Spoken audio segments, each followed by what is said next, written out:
یہ بات سمجھنے کے لیے ہم کر رہے ہیں کہ تصوف بطور ایک لائف سٹائل کے کیا ہے، تصوف بطور ایک لائف سٹائل کے کیا ہے، تصوف بطور ایک لائے عمل کے کیا ہے، اور ہم اپنی زندگی میں جب تصوف کو ایک شعبہ زندگی کے طور پہ لے کے چلتے ہیں، اپنی زندگی کا ایک حصہ تصوف کو دیتے ہیں، تو اس سے ہمارا مقصد کیا ہے۔ اگر ہم ون لائنر اس کا آبجیکٹو ڈیفائن کریں تو وہ یہ ہے کہ میرے اور میرے خالق کے درمیان جو تعلق ہے وہ تعلق کس طرح متحقق ہو، وہ تعلق کس طرح اسٹیبلش ہو۔ اچھا، اب اس تعلق تک پہنچنے کے لیے ساری باتیں ہیں، تصوف کا سارا لٹریچر ہے، صوفیاء کے مجالس ہیں، ڈسکشنز ہیں، حلقے ہیں، جو بھی ایفرٹ ہو رہی ہے، چاہے علمی ہو رہی ہے چاہے عملی ہو رہی ہے، پریکٹیکل ہے یا انٹلیکچوئل ہے، مقصد ایٹ دی اینڈ یہی ہے۔ کیونکہ اگلی جو دنیا ہے تصوف کی، جتنا بھی آگے منازل ہیں یا آگے آپ کے اوپر انکشافات ہیں، عالم غیب ہے، جو بھی ہے، اس کا پہلا سٹیپ اللہ کے ساتھ تعلق ہے۔ کیونکہ اگر اللہ کے ساتھ تعلق اس کی بنیاد نہیں ہے تو وہ پھر سارے کے سارا ایلوژن ہے۔ دیکھیں نا، بدھ مت کی اسپریچولیٹی ہے، ہندو مت کی اسپریچولیٹی ہے، روحانیت ہے، یہودیت کی روحانیت ہے، قبالہ کو آپ دیکھیں پوری ٹریڈیشن ہے، عیسائیت کی روحانیت ہے، وہ تو پھر ہمارے پاس تو پھر یہ معیار ہی کوئی نہیں بچے گا کہ ہمارا جو قدم پڑا ہے وہ مستند جگہ پہ پڑا ہے یا غیر مستند جگہ پہ۔ تو پہلی بات یہ ہے کہ اللہ کے ساتھ تعلق کیسے قائم ہو۔ اب جو اللہ کے ساتھ تعلق کو ہم ڈیفائن کرنے کی کوشش کرتے ہیں اور اس تک پہنچنے کے لیے کسی وسیلے کو جو مستند ہو پکڑنے کی کوشش کرتے ہیں تو وہ ہے ذکر۔ کیونکہ اللہ کا ذکر ایک ایسی چیز ہے کہ جو براہ راست میرے اور میرے رب کے درمیان ایک کنیکشن بن جاتا ہے۔ جیسے ہی دیکھیں ہم یہاں بیٹھے ہیں، جتنے بھی احباب بیٹھے ہیں، کسی تعلق کی وجہ سے بیٹھے ہیں۔ اس تعلق کی اساس بھی ہمارا ایک دوسرے کے بارے میں ذکر ہے۔ اگر میں میاں صاحب کا ذکر نہ کروں، آپ کا نہ کروں، آپ کا نہ کروں، اس کا مطلب میری آپ سے کوئی پہچان نہیں ہے۔ اگر پہچان نہیں ہے تو ہم کبھی اکٹھے نہ ہوتے۔ بنیاد تعلق کی کہاں سے شروع ہوتی ہے؟ ذکر سے شروع ہوتی ہے۔ اب جب آپ ذکر پہ آتے ہیں، اگلا مرحلہ یہ ہے کہ اس ذکر کا جو کنٹینٹ ہے یا اس ذکر کے بارے میں جو تفصیلات ہیں، اس ذکر کے بارے میں آپ کی شعوری آگہی ہے، وہ اتنی ہی ہوتی ہے جتنی آپ مذکور کو جانتے ہیں جس کا آپ ذکر کر رہے ہیں۔ مثلا اگر آپ کسی روحانی شخصیت کا ذکر کر رہے ہیں تو اس کے بارے میں آپ کی پرسیپشن اور تعلق کی نوعیت اور ہوگی، دوست کی اور ہوگی، آباء و اجداد کی، والدین کی اور ہوگی، اولاد کی اور ہوگی، صاحب علم کے ساتھ، دنیا داروں کے ساتھ۔ مذکور کے بدلنے کے ساتھ ساتھ ذکر کی نوعیت اور ذکر کے اثرات اور ذکر کے بارے جو میں ذکر کر رہا ہوں اس مذکور کا، میری آبزرویشنز، پرسیپشنز ویری کرتے چلے جائیں گے۔ اب ذات حق کے بارے میں یہ ہے کہ اس کے بارے میں ہم کوئی پرسیپشن از خود قائم نہیں کر سکتے۔ لہٰذا جتنی بھی صوفیاء کی فکر ہے، جو عارفانہ عرفانی لٹریچر ہے ہمارے پاس، جیسے ہم کشف المحجوب کو پڑھتے ہیں، حضرت ابن عربی کو پڑھتے ہیں، محمود شبستری کو پڑھتے ہیں، یہ کیا کرتے ہیں؟ یہ ہم اس ذکر کے لیے استدلال فراہم کرتے ہیں تاکہ ذکر کے راستے پہ چلتے ہوئے ہمیں کوئی کنفیوژن نہ ہو، ہمیں کوئی مغالطہ نہ ہو، کوئی التباس نہ ہو، ہمارا پاؤں راستے پہ رہے، کھائی میں نہ پڑے۔ ٹھیک ہے؟ یعنی اچھا، اب مسئلہ یہ ہے کہ ہم اس ساری فکر کو تو انڈرسٹینڈ کر رہے ہیں، جس کے لیے کر رہے ہیں وہ کہاں ہے؟ یہ بڑی بنیادی بات ہے۔ اس کی مثال میں جیسے اب انفارملی ہم بات کر رہے تھے، اگر ہمارے سامنے ایک حوض ہو اور آپ حوض کے بارے میں علم رکھنے والے احباب کو اکٹھا کر لیں اور ون بائی ون سب سے ریکویسٹ کریں اب ہمیں اس کے بارے میں تھوڑا سا انٹروڈیوس کروائیں، انلائٹن کریں، یہ کیا ہے؟ ساری گفتگو حوض کے ماحول کے بارے میں ہوگی، حوض کے مافیے کے بارے میں نہیں ہوگی۔ اس کے اندر کیا ہے، کس نے بنایا، کب بنا، اس کی بیوٹی کیا ہے، اس کی ایستھیٹکس کیا ہے، پانی اس میں کتنا تھا، بارش کا آیا، کہاں سے آیا، یہ ساری باتیں ہوتی چلی جائیں گی۔ کوئی ایسا بھی ہو جو انگلی پکڑ کے اس کے اندر اتارے اور بتائے بھی اس میں آپ کے لیے یہ جوہر ہے، یہ آپ کے کام کی چیز ہے۔ کیونکہ کتاب میں یا کسی بھی ذخیرے میں آپ کے لیے سب کچھ نہیں ہوتا، کچھ ہوتا ہے، اسے پکڑنا ہوتا ہے۔ اگر آپ نے اپنے کچھ کو پکڑ لیا تو آپ سارے کے لیے اہل ہو جائیں گے، اور سب جگہ ہاتھ مارتے رہے تو کچھ بھی ہاتھ نہیں آئے گا، وقت تو بڑا تھوڑا ہے۔ اسی کے اندر آپ نے فیصلہ کرنا ہے، اسی کے اندر آپ نے کچھ چیزوں کو کیپچر کرنا ہے، اور اس جز کی بنیاد پہ کل تک پہنچنے کی استعداد پانی ہے۔ گویا صوفیاء کا سارا لٹریچر بھی، جتنا لٹریچر ہے، وہ ہمیں یا تو ذکر کے بارے میں تیار کرتا ہے، یا ذکر پہ استقامت کی استعداد دیتا ہے، یا ذکر کے مقاصد تک پہنچنے اور مقاصد کو اپنی ذات کا حصہ بنانے کا پوٹینشیل دیتا ہے، یعنی اسٹیپ بائی اسٹیپ۔ یہ لٹریچر کا مقصد ہے۔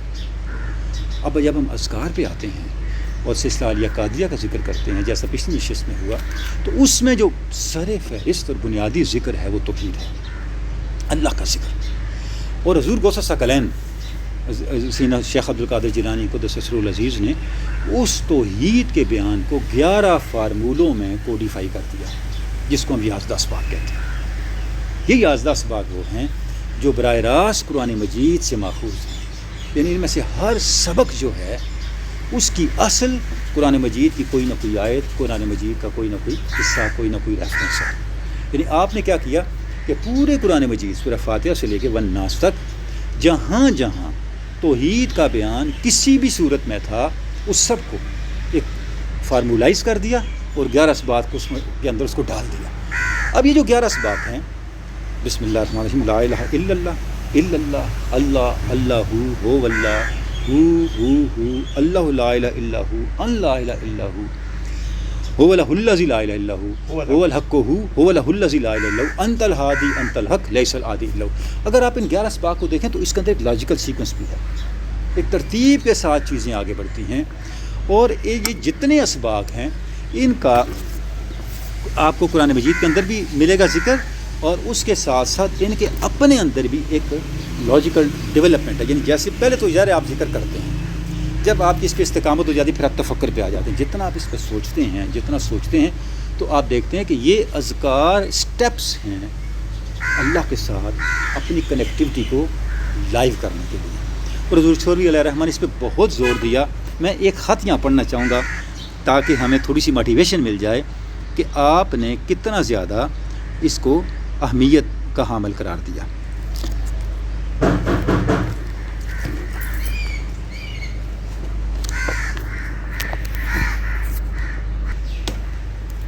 وہی کنٹینیو رہے گا جی۔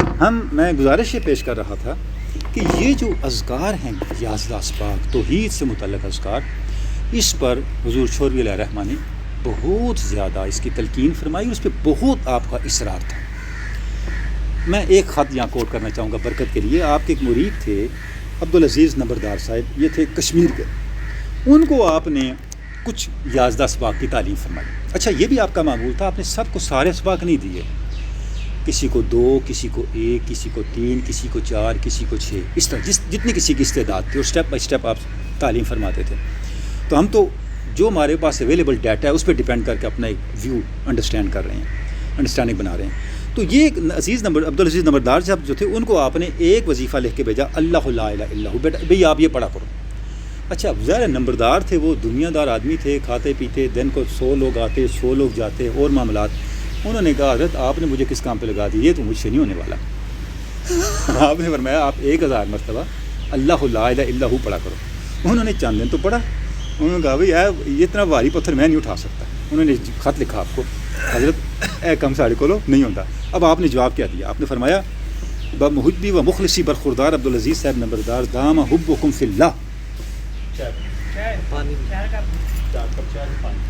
اچھا، آپ دیکھیں سٹائل کیسے آپ کے خط کا، کہ ہے میرے محب اور مخلص، اللہ ہماری محبت کو قائم رکھے جو اللہ کے لیے ہے، دام حبکم فی اللہ۔ السلام علیکم ورحمۃ اللہ، الحمدللہ علی کل حال، خیریت جانبین مطلوب ہے، اللہ تعالیٰ دونوں جان میں خیر فرماوے اور اپنی محبت میں رکھے، مارے اٹھاوے، آمین۔ یہ جو کہ بابت وظیفہ اللہ لا الہ الا اللہ آپ نے لکھا ہے کہ مجھ سے تعداد 1000 بار بوقت صبح بباعث تساہل طبع پورا نہیں ہو سکتا۔ واضح ہو کہ جب آپ لوگ دنیا کے کاموں، جھگڑوں اور تنازعوں میں لگے رہتے ہو، اور جب آپ گفتگو کشمیری زبان میں کثیر کر سکتے ہو، یا فارسی، اردو اور پنجابی وغیرہ میں تو باتیں بخوبی ادا کر سکتے ہو، مگر وظیفہ ادا نہیں ہوتا۔ اتنی مشکل باتیں کر لیتے ہو. دنیاوی گفتگو, دنیا کے کاموں میں جب آپ بہت وقت خرچ کر کے اپنے کام کاج پورے کر سکتے ہو, یعنی یہ پرائرٹیز کی بات ہے نا. آپ نے کہا جی صبح مجھے جاگ نہیں آتی, صبح کا وقت تھوڑا ہوتا ہے, تساہل تب ہے, میں نہیں پورا 1000 کر سکتا. آپ فرما رہے ہیں آپ بہت وقت خرچ کر کے اپنے کام کاج پورے کر سکتے ہو, تو خدا کی محبت میں اگر تھوڑا سا وقت خرچ کرنا آپ لوگوں کو کہا جاوے اتنا وظیفہ پڑھنا ہے, تو وہ آپ سے ادا نہیں ہو سکتا. اس وظیفے کے پڑھنے کے لیے ہزار عذر معذرت پیش کی جاتی ہے کہ وظیفہ میں کمی کی جاوے. برخودار یہ کم محبتی کی نشانی ہے, یہ کم محبتی کی نشانی ہے. سو ایسی کم محبتی نہیں چاہیے, بلکہ آدمی کو تو چاہیے کہ دنیا کے کاموں میں تھوڑا سا وقت خرچ کر کے خدا کی محبت میں بہت زیادہ وقت خرچ کرے.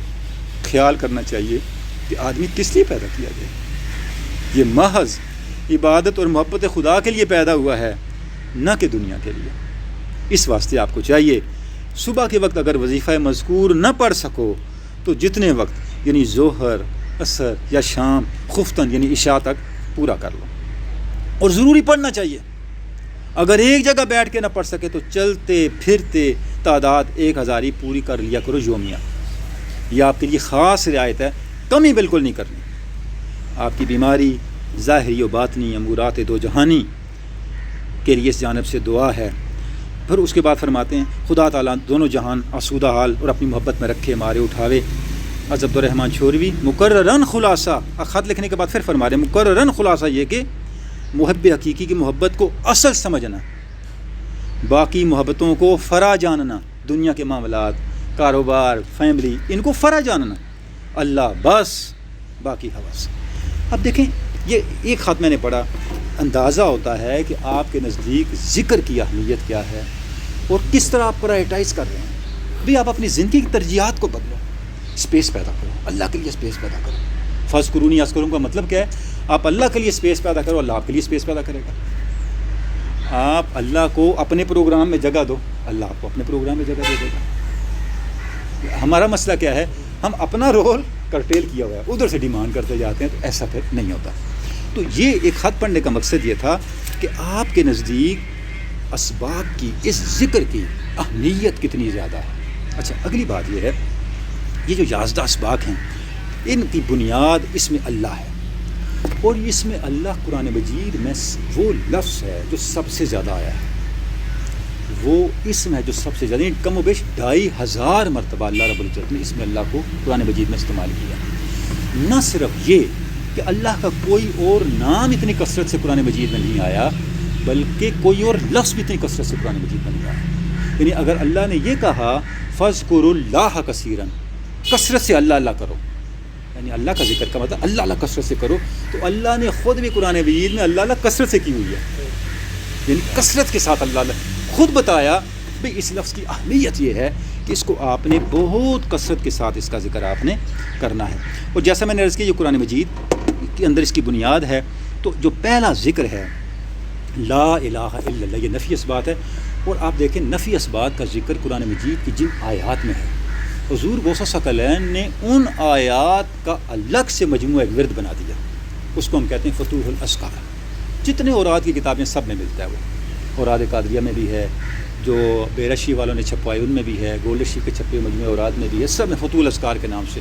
اب آپ اس کے نام میں دیکھیں فتوح الاذکار 2 معنی بنتے ہیں. یعنی فتوح میں نے کھلنے والا, جہاں سے ذکر شروع ہوتے ہیں وہ کیا ہے, وہ نفی اثبات ہے. یا دوسرا فتوح کہتے ہیں نعمتوں کو, یعنی جہاں سے ذکر کی نعمتیں ملنی شروع ہوتی ہیں وہ نفی اثبات ہے, وہ لا الہ الا اللہ. اب آپ نے کیا کیا کہ وہ ساری آیات, پہلی آیت سورہ الف لام میم اللہ لا الہ الا, یہاں سے شروع کیا سورہ آل عمران کی, اور اس سے چلتے چلتے سورہ اخلاص تک ساری توحیدی آیات کو جس میں نفی اثبات کی کوئی بھی صورت تھی ان کو جمع کر کے آپ نے اس کو ایک ورد بنا دیا, اور فتوح الاذکار اس کا نام رکھا. بتایا کہ یہ میرے جو اذکار ہیں ان کی اساس ہے, یہ براہ راست اس کی اساس جو ہے وہ قرآن مجید ہے. اچھا اب ایک آیہ مبارکہ میں یہاں پڑھنا چاہوں گا, اعوذ باللہ من الشیطان الرجیم, بسم اللہ الرحمن الرحیم, جس کو آپ نے فتوح الاذکار کا حصہ بھی رکھا ہے, اور یہ سورہ آل عمران کی آیہ مبارکہ ہے. شاہد اللہ انہ لا الہ الا ہو والملائکۃ واولو العلم قائما بالقسط لا الہ الا هو العزیز الحکیم. اللہ نے اس چیز کی گواہی دی اللہ نے اس چیز کی گواہی دی کہ اللہ کے علاوہ کوئی معبود نہیں ہے، ملائکہ نے اس چیز کی گواہی دی، اہل علم نے اس چیز کی گواہی دی جو انصاف پہ کھڑے ہیں کہ اللہ کے علاوہ کوئی معبود نہیں ہے۔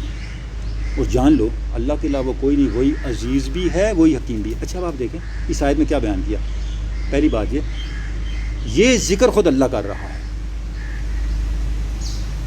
یعنی جو نفی اس بات ہے، شاہد اللہ، خود اللہ یہ ذکر کر رہا ہے۔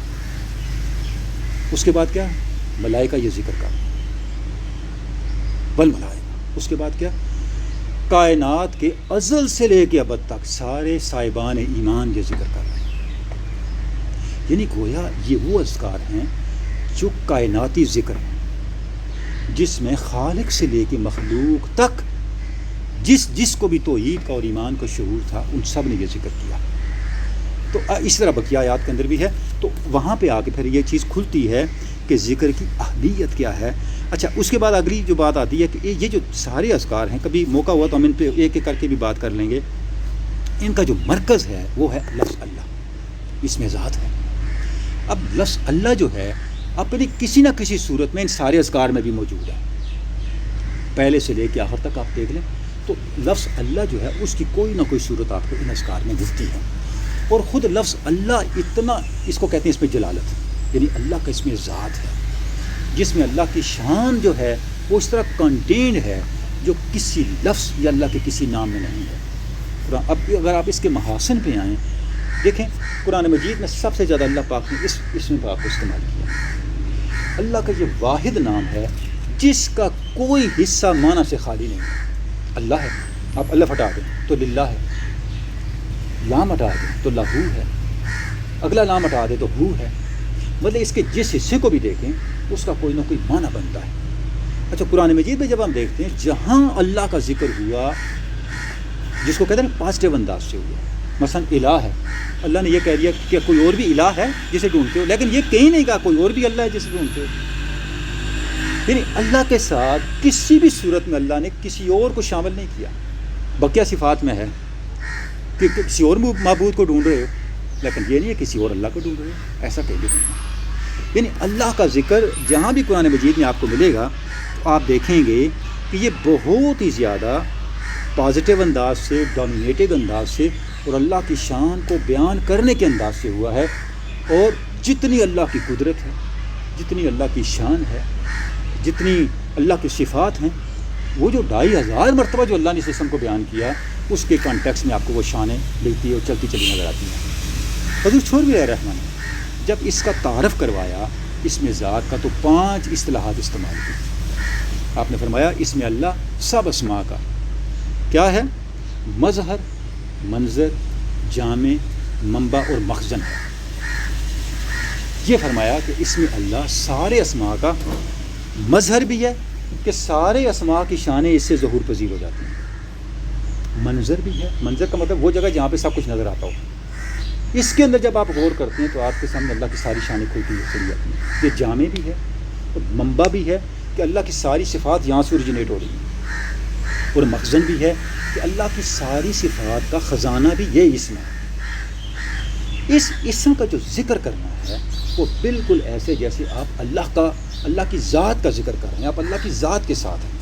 اس کی وجہ یہ ہے کہ انسانی شعور اتھینٹسٹی کی بنیاد پہ، میں ایک اسپیکولیشن کی بنیاد بات نہیں کر رہا یا صوفیانہ تفکر کی بات نہیں کر رہا، میں بالکل کنکریٹ اتھینٹسٹی کی بات کر رہا ہوں۔ آپ اللہ کے بارے میں لفظ اللہ سے آگے نہیں جا سکتے، یہاں انسانی عقل خاموش ہو جاتی ہے۔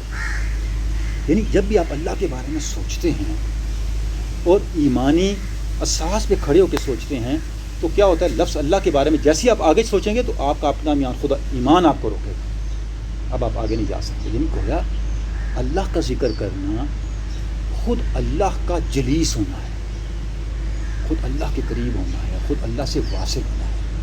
اسی لیے قرآن مجید میں آپ دیکھیں اس لفظ کا کہا گیا وَاذْكُرُوا اللَّهَ كَثِيرًا، وَاذْكُرِ اسْمَ رَبِّكَ، اللہ کا جو اسم ہے اس کا کثرت سے ذکر کریں، اور کم و بیش 5-6 مقامات پہ یہ کہا کہ لفظ اللہ کا کثرت سے ذکر کریں۔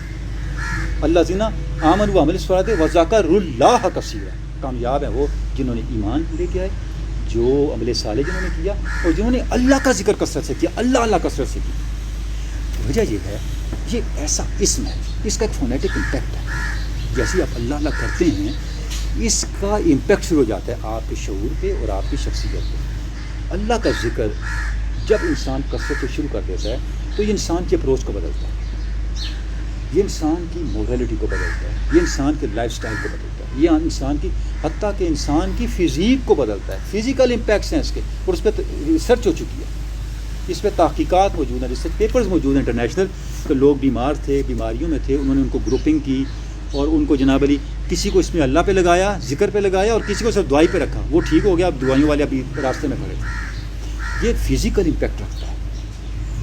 وجہ کیا ہے؟ وجہ یہ ہے، اب دیکھیں صوفیاء جب ذکر کی بات کرتے ہیں، صوفیاء کہتے ہیں کہ ذکر وہ کامل ہے جس میں غفلت نہ ہو. اچھا، اب ذکر کو غفلت سے آئسولیٹ کیسے کریں؟ اس کا شارٹ کٹ کیا ہے؟ اس کا سب سے مؤثر ترین پریکٹیکل وے کیا ہے؟ آپ اس کو سانس کے ساتھ جوڑ دیں. آپ اس کو سانس کے ساتھ جوڑ دیں. اس کو صوفیاء کہتے ہیں پاس اینڈ فاس. اب سانس ایک ایسا عمل ہے جس نے کبھی نہیں رکنا. اگر زندگی ہے تو سانس ہے، سانس ہے تو زندگی ہے. جب آپ ذکر کو سانس کے ساتھ جوڑ دیتے ہیں، اس کا نتیجہ یہ ہوتا ہے کہ آپ کے ذکر میں کوئی انٹرول نہیں آتا، آپ کا ذکر قائم ہو جاتا ہے، آپ کا ذکر مسلسل ہوتا ہے. دوسری بات، یہ جو سانس ہے یہی زندگی ہے. نہ کر منت خواج خضر دی، تیرے اندر آب حیاتی ہو، سلطان صاحب نے فرمایا نا. یہ ہوئی سا تیرا اسم اعظم. یہ جو آتا جاتا ہے، حضرت سلطان عارفین فرماتے ہیں یہ اسم اعظم ہے. اکابرین نے یہی سب کچھ اپنے تجربوں کی بنیاد پہ یہ بیان کیا. وجہ کیا ہے؟ دیکھیں، میں سانس لے رہا ہوں، زندہ ہوں. جب میں سانس کو تھوڑا سا لاؤڈ کرتا ہوں تو آواز بنتی ہے. جب آواز کو سسٹمیٹائز کرتا ہوں تو الفاظ بنتے ہیں، کلام بنتا ہے. اب میں آپ سے جو بات کر رہا ہوں یہ میری سانس ہے، صرف یہ آڈیبل ہے، یہ سانس کی آڈیبل فارم ہے. جب سانس سنائی دینے لگے تو لفظ بن گیا. اچھا، اب سانس اور یہ جو الفاظ ہیں ان کے درمیان آواز ہے. آواز میرے کلام کا را میٹیریل ہے. آواز جو ہے وہ ویزیبل فارم ہے، جیسے ہو ہا. اب یہ سانس کی ویزیبل فارم ہے، اس کا معنی کوئی نہیں ہے، لیکن یہ آواز میرے کلام کا را میٹیریل ہے. مٹی کا ڈھیر لگا تھا، رات آپ نے اس کو سسٹم میں اینٹ بنائی، یہ کیا، گھر بن گیا. جب وہ را میٹیریل سسٹم میں آیا تو کلام بنا، کلام نے زندگی بنا دی. اب ہم بیٹھے باتیں کر رہے ہیں بڑی عزت، ابھی میں الٹ پٹانگ باتیں شروع کرتا ہوں، مجھے دھکے دے کے باہر نکال دیں گے. پتہ یہ چلا کہ کلام جو ہے وہ زندگی کے نتائج کا تعین کرتا ہے، زندگی کے معاملات کا تعین کرتا ہے. اسی آپ نے ارشاد فرمایا صدقہ بلا ٹالتا ہے، اور کسی سے حسن کلام اور مسکرا کے تبسم کا فی وجہ ہا کا صدقہ. اگر تو اپنے بھائی سے مسکرا کے اور اچھے طریقے سے بات کرے، یہ بھی تیری صدقہ اور یہ بلا ٹالتا ہے. کتنی بڑی بات ہے. کلام مستقبل کا تعین کرتا ہے، کلام رویے بناتا ہے، کلام شخصیت بناتا ہے، کلام مقدر بناتا ہے، کلام مقدر بگاڑتا ہے. سارا کچھ کلام کے اندر ہے. کلام سانس کی بامعنی ویزیبل صورت ہے. اب صوفیاء کا کمال دیکھیں، صوفیاء کتنے جینیس لوگ ہیں. جب صوفی آپ کو یہ کہتا ہے کہ آپ نے سانس کے ساتھ ذکر جوڑو، اس کا مطلب کیا ہے؟ آپ باتیں کر رہے ہوتے ہیں لیکن آپ کی بات اب میں راگ کا لفظ نہیں استعمال کروں گا، جس فائن میٹیریل سے بنتی ہے وہ اللہ کا ذکر ہوتا ہے. اللہ کا ذکر آپ کے کلام میں گندا ہوتا ہے. کیوں صوفیاء مستجاب الدعوات ہوتے ہیں؟ وہ جو بات کہہ رہے ہوتے ہیں وہ بات جس میٹیریل سے بن کے نکلتی ہے وہ اللہ کا ذکر ہوتا ہے. یہ ہے پاس انفاس. دیٹ از وائی کہ صوفیاء نے یہ کہا کہ آپ اپنے ذکر کو سانس کے ساتھ اس طرح کنیکٹ کر دیں کہ سانس کا کوئی ایک جو دم غافل سو دم غافل، ایک حصہ بھی ذکر سے خالی نہ ہو. اب اس بات کو مجھور چھوڑی سے مکتوبات رحمانیہ سے میں آپ کے سامنے رکھتا ہوں، اس کے بعد پھر جو بات آپ ارشاد فرمائیں گے اس طرح پھر ہم آگے چلیں گے. اب دیکھیں جی، آپ نے ایک خط لکھا اپنے، آپ کے خلیفہ تھے، بہت ہی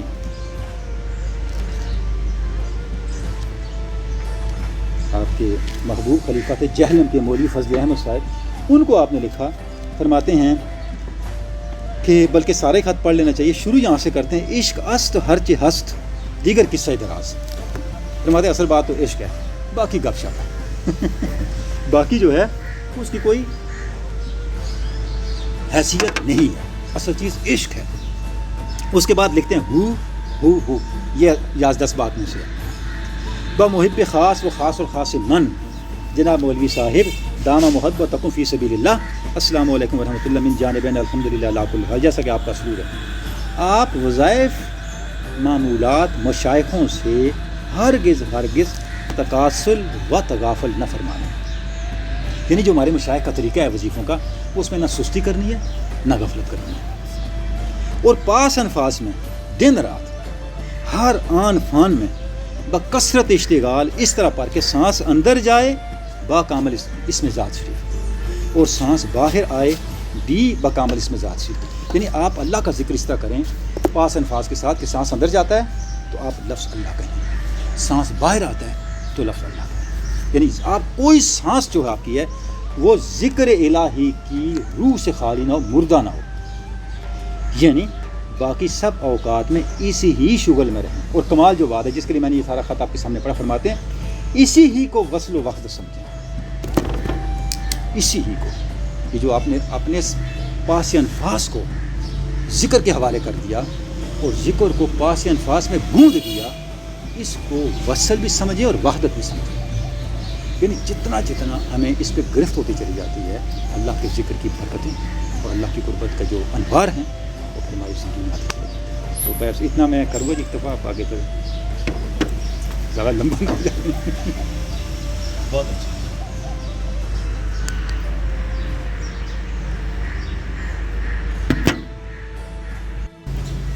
ہم بات ہی کر رہے ہیں کہ یہ جو سانس ہے ہمارا، یہ اصل میں ذکر ہی ہے، یہ جو ہم سانس لے رہے ہیں ہم فی الاثر اللہ کا ذکر کر رہے ہیں، صرف ہم اس کا شعور نہیں ہے۔ ہمارے جسم کا ہر حصہ، اس کائنات کا ہر حصہ ذکر کر رہا ہے۔ انسان کے ذکر کی عظمت یہ ہے کہ اس میں انسان کا شعور بھی شامل ہو جاتا ہے۔ جب ہم سانس لیتے ہیں تو ہم کیا کرتے ہیں؟ اثبات کرتے ہیں، آکسیجن کو انہیل کرتے ہیں، اثبات کرتے ہیں، اور کاربن ڈائی آکسائڈ کو ایکسیل کرتے ہیں، نفی کرتے ہیں۔ اسی سلطان صاحب نے فرمایا اللہ چمبے دی بوٹی مرشد من وچ لائی ہو، کہ مرشد نے کیا کیا، میرے اس جسم کی زمین میں اللہ کا بیج بو دیا۔ یہ بیج دراصل ایک خوشبودار پھول تھا، اس کا بیج تھا۔ اب بیج کو اگنے کے لیے پانی چاہیے، نفی اسبات دا پانی ملیا ہر رگے ہر جائی ہو۔ فرماتے ہیں کہ اس کو پانی جو دیا گیا وہ نفی اسبات کا، وہ سانس کا پانی ہے۔ سانس دیکھنے میں فزیکل عمل ہے، فی الاصل اللہ کی اطاعت اور ذکر کا عمل ہے۔ سلطان صاحب یہ فرما رہے ہیں کہ میرے اس بدن کی زمین کھیتی میں جب مرشد نے اللہ کے ذکر کا لفظ اللہ کا بیج بویا تو اس کو جب میں نے لا الہ الا اللہ کا پانی دیا تو وہ ایک چمبیلی کی خوشبودار معرفت کا پودا بن کے نکلا۔ اس کا مطلب کیا ہوا کہ ہم اپنے بدن میں اگر غور کریں تو ہمارے بدن کا ہر حصہ پہلے سے ذکر میں ہے۔ اب یہ ایک میں ریفرنس یہاں دینا چاہوں گا فتوحات مکیہ شریف کا، اس کا چیپٹر نمبر ہے 73، جس میں حکیم کریم جی کے سوالات کے جوابات آپ نے دیے ہیں۔ یہ کوسچن نمبر 56 ہے، جس میں کوسچن یہ کیا گیا مال وہی کیا ہوتی ہے، اس کا جواب بہت بڑی تفصیل ہے، جس پہ آ کے آپ اینڈ کرتے ہیں۔ آپ فرماتے ہیں کہ فل انسان من حیث و تفصیل ہی صاحب وہی ومن حیث و جملات ہی لا یکون فی کل وقت صاحب وہی۔ انسان کو اگر جزون دیکھیں تو وہ صاحب وہی ہے۔ کیا مطلب ہے؟ انسان کا ہر جزو وہی کی اطاعت میں ہے، انسان کے بدن کا ہر جزو، ہمارا سانس بھی اللہ کے امر اور اللہ کی وحی کی اطاعت میں ہے۔ ومن جملات ہی، لیکن من حیث الکل، میرا کل تب بنتا ہے جب اس تفصیل میں ان جزیات میں شعور بھی شامل ہو۔ آپ فرماتے ہیں ومن حیث جملات ہی لا یکون فی کل وقت صاحب وحی، ہم غفلت میں بھی چلے جاتے ہیں، ہر وقت وہ صاحب وحی نہیں ہوتا۔ اگر وہ اپنے شعور کو بھی اللہ کے ذکر میں لے آئے تو کیا ہوگا؟ وہ فی کل وقت صاحب وحی ہوگا۔ جب وہ فی کل وقت صاحب وحی ہوگا تو اس پر پھر وحی کی برکات طاری ہونی شروع ہو جائیں گی۔ اب وحی کی برکات طاری ہونے کا کیا مطلب ہے؟ اس کی مثال بھی میں یہیں سے کوٹ کر دوں گا۔ آپ فرماتے ہیں اس کا مطلب یہ ہے کہ جب وحی اپنا اثر دکھاتی ہے تو اپنے ما سوا کو محو کر دیتی ہے۔ کیوں کہ وحی، جیسے بھی ہم تھوڑی دیر پہلے ہم ذکر کر رہے تھے کہ ذکر پرائمریلی انڈرسٹینڈنگ ہے، جس کا آغاز اس بات سے ہوتا ہے کہ آپ کا اپنے خالق کے ساتھ ایک کنیکشن ہے. یہ کنیکشن جتنا مستحکم ہوتا جاتا ہے اور آپ کی انڈرسٹینڈنگ اس کنیکشن کو ایکسیپٹ کر کے افہم کرتی جاتی ہے, اتنا آپ کے درجے بلند ہوتے جاتے ہیں. درجے بلند ہونے کا کیا مطلب ہے؟ درجے بلند ہونے کا مطلب یہ قطعاً نہیں ہے کہ آپ کو یہ بھی ہو سکتا ہے, لیکن محض یہ نہیں ہے کہ آپ کو غیب کے مشاہدات ہونے لگ جائیں, آپ کو جنت دوزخ نظر آ رہی. درجے بلند ہونے کا مطلب یہ ہے کہ آپ کی زندگی میں اللہ کا جو امر ہے وہ آپ کے اپنے نفسی امر پہ کتنا غالب آ رہا ہے. اس کا نتیجہ کیا ہوتا ہے؟ اس کا نتیجہ یہ ہوتا ہے کہ آپ ہر طرح کی منفیت سے, ہر طرح کی فنا سے, ہر طرح کی سیئات سے نکلتے چلے جاتے ہیں. وہ آپ کی زندگی سے مانس ہوتا چلا جاتا ہے. یہ جو چیز ہے یہ پیدا ہوتی ہے اس وقت جب آپ پہ وہی طاری ہوتی ہے. اب اس کی مثال دیتے ہیں, یہ ذرا کر لیں پھر میں کرتا ہوں, یہ پھر بعد میں لے جائیں.